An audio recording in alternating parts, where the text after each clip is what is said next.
And finally, the Gulf crisis has fueled a boom in video war games, particularly in the United States.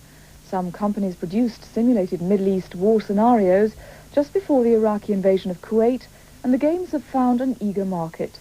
This report from Mark Phillips of the CBS News Network. A stealth fighter over the Arabian desert. A bombing run on a Gulf oil field. It may not be going boom in the Middle East yet, but it is going boom in video games arcades across the country. Business up 35% since the Iraqi invasion for some companies.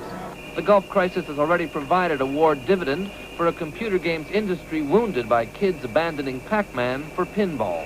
I think that since they're sending the tanks and the F-19s down there, I think this is probably one of the best simulations that would go along with that battle. Clear!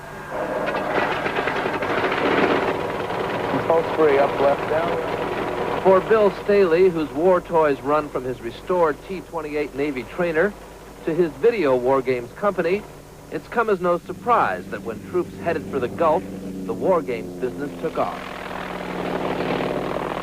It's improving our sales significantly. And I believe that's because people want to know. When there's something going on in the world, people want to know what it's about.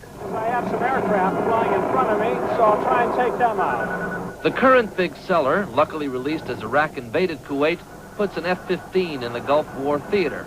The targets are oil fields and missile batteries, which shoot back. Now, I really got hit that time. They say it's a realistic enough simulation, including the cost. If you want more fuel or more weaponry, you have to put in more money.